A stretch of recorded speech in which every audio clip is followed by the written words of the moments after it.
हाय, अब इस लेक्चर में मैं आपको डिफरेंस समझाऊंगा कि एक इंफॉर्मेटिव वेबसाइट और ई कॉमर्स वेबसाइट में क्या डिफरेंस होता है। क्योंकि अब हम नेक्स्ट मॉड्यूल से शुरू करने वाले हैं ई कॉमर्स डेवलपमेंट, तो पहले आपको पता होना चाहिए कि इंफॉर्मेटिव वेबसाइट क्या होती है और एक ई कॉमर्स वेबसाइट क्या होती है। अभी तक हमने जितना भी काम किया है, जिस तरह की वेबसाइट हमने रेडी की है, वो एक तरह की इंफॉर्मेटिव वेबसाइट है, एक स्टैटिक वेबसाइट है। जैसे मेरे सामने साइट ओपन हो गई है, अगर कोई भी कस्टमर मेरी इस वेबसाइट के ऊपर आता है तो वो मेरे बिजनेस की जानकारी ले सकता है। ये एक चूंकि एक वेबसाइट डिजाइन एजेंसी की वेबसाइट है, तो यहां पे आके देख लेगा भाई अच्छा डिजिटल एजेंसी बिजनेस का नाम है, ये सारे पेजेस बने हुए हैं। यहां पे उसे कोई भी जानकारी मेरे बिजनेस के बारे में लेनी वो ले सकता है। इमेजेस देख लेगा, कंटेंट पढ़ लेगा, तो उससे उसको मालूम चल जाएगा कि हाँ भाई मैं किस तरह की सर्विसेज प्रोवाइड कर रहा हूँ। ये बहुत से बहुत सर्विसेज वाले पेज पे चला जाएगा, वहां सर्विसेज देख लेगा। अगर वो मुझे कॉन्टैक्ट करना चाहेगा तो कॉन्टैक्ट वाले पेज पे जाकर के इस फॉर्म को फिलअप कर देगा, है ना। तो मतलब यूजर सिर्फ एक इंफॉर्मेशन ले पा रहा है। इस वेबसाइट पर कोई फंक्शनैलिटी नहीं लगी हुई है कि यूजर किसी सर्विस को ऐड टू कार्ट करे, फिर ऑनलाइन पेमेंट करे। मतलब कोई ऐसा एडवांस लेवल की फंक्शनैलिटी इस पर नहीं है, सिर्फ यूजर इंफॉर्मेशन गैदर कर पा रहा है। दूसरी चीज, ये एक स्टैटिक वेबसाइट है। स्टैटिक वेबसाइट का मतलब एक ऐसी वेबसाइट जिसके ऊपर कंटेंट हमने रख दिया है, वो कंटेंट अपने आप सिचुएशन के हिसाब से, कंडीशन के हिसाब से ना तो अपडेट हो रहा है ना चेंज हो रहा है। राइट नाउ यहां पे ये इमेज है, जब तक मैं इस इमेज को अपडेट नहीं करूंगा ये अपने आप नहीं अपडेट होने वाली है। यही लगी रहेगी, चाहे 100 साल गुजर जाए, 200 साल गुजर जाए, यही इमेज रहने वाली है। जब तक मैं इस टेक्स्ट को चेंज नहीं करूंगा कुछ नहीं होने वाला, ये एज इट इज रखा रहेगा। मतलब स्टैटिक कंटेंट है। यहां पे गेट अ क्योड का बटन दिया हुआ है। अगर मैं इस पे क्लिक करूं तो भाई ये वाला फॉर्म आ जाता है पॉपअप में, है ना।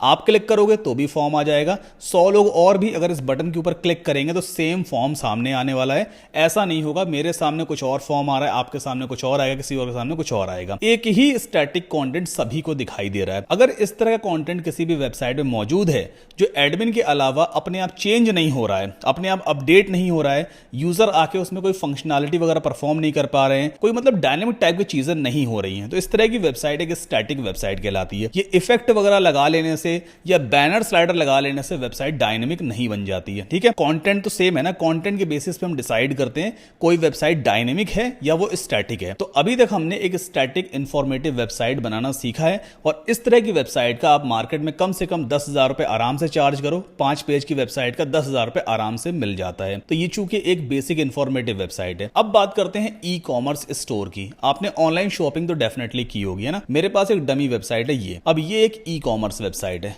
मतलब थोड़ा सा एडवांस लेवल की वेबसाइट है। इस वेबसाइट के ऊपर भी कुछ डायनेमिक कंटेंट अवेलेबल है। जैसे ये इमेज है, ये डायनेमिक है। जब तक एडमिन चेंज नहीं करेगा ये इमेज चेंज नहीं होने वाली है। ये टेक्स्ट यहां पे लिखा हुआ है, भले एनिमेटेड तौर पे दिख रहा है, लेकिन जब तक एडमिन चेंज नहीं करेगा नहीं होने वाला। लेकिन नीचे यहां पे कुछ प्रोडक्ट्स वगैरह दिए हुए हैं, ये है प्रोडक्ट्स, है ना। अगर मैं इसको ओपन करूं तो ये सिंगल प्रोडक्ट पेज कहलाता है। मतलब एक प्रोडक्ट का सिंगल पेज ओपन हो जाएगा जिसके ऊपर उस पर्टिकुलर प्रोडक्ट के बारे में सारी जानकारी दी होती है। प्रोडक्ट का नाम क्या है, कितने रिव्यूज हैं, क्या प्राइस है, उसका शॉर्ट डिस्क्रिप्शन, यहां पे ऐड टू कार्ट बटन है। मैं अपने हिसाब से यहां पे प्रोडक्ट की क्वांटिटी को बढ़ा के ऐड टू कार्ट कर सकता हूं। ये कार्ट पेज पे ऐड हो जाएगा, मतलब ऑनलाइन ऑर्डर कर सकता हूं। मेरे एंड पे मैं हो सकता है 3 क्वांटिटी ऐड करूं। आप अपने एंड पे साइट को ओपन करोगे, हो सकता है आप सिर्फ एक ही क्वांटिटी ऐड टू कार्ट करो। कोई तीसरा बंदा है वो 2 क्वांटिटी ऐड टू कार्ट करता है। तो हर बंदा अलग अलग तरीके से अलग अलग क्वांटिटी को यहां पे ऐड कर सकता है। एक डायनेमिक फीचर हो गया ये। दूसरी चीज, इस वेबसाइट पे आकर के यूजर ऑनलाइन ऑर्डर प्लेस कर सकता है। अगर मैं व्यू कार्ट के ऊपर जाऊं तो मेरे सामने कार्ट पेज ओपन हो जाएगा, जहां पे ऑर्डर की क्वांटिटी को मैं घटा सकता हूं या बढ़ा सकता हूं, है ना।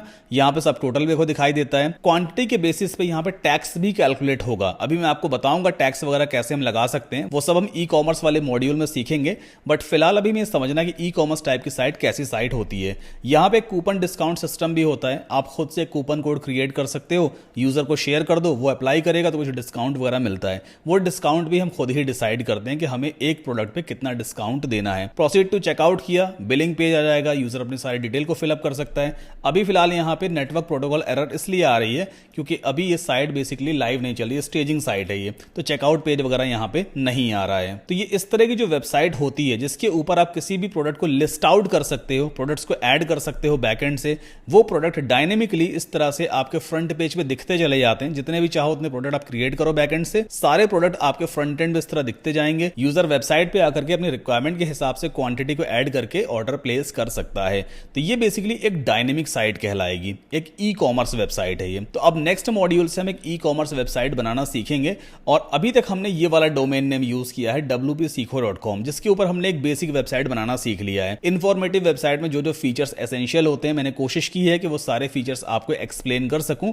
इन केस अगर मुझे कुछ और भी आगे याद आएगा तो इस कोर्स के एंड में और एडिशनल लेक्चर्स में ऐड कर दूंगा। फिलहाल मुझे जितना समझ में आया कि आपके लिए जरूरी है वो सारी चीजें मैंने एक्सप्लेन कर दी हैं, बट मे भी कुछ और याद आता है तो लास्ट में ऐड कर दूंगा।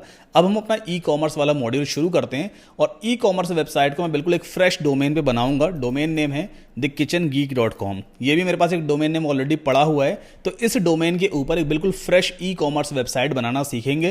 पहले मैं आपको सारे कॉन्सेप्ट सिखाऊंगा कि ई कॉमर्स वेबसाइट कैसे काम करती है, प्रोडक्ट्स कैसे क्रिएट करते हैं, प्रोडक्ट की कैटेगरीज कैसे क्रिएट करते हैं, प्राइस कैसे सेट करते हैं, सारे कॉन्सेप्ट पहले आपको सिखाऊंगा। फिर एक ब्यूटीफुल ई कॉमर्स वेबसाइट मैं आपको बनाना सिखाऊंगा। सो अगले लेक्चर में मिलते हैं और ई कॉमर्स डेवलपमेंट स्टार्ट करते हैं।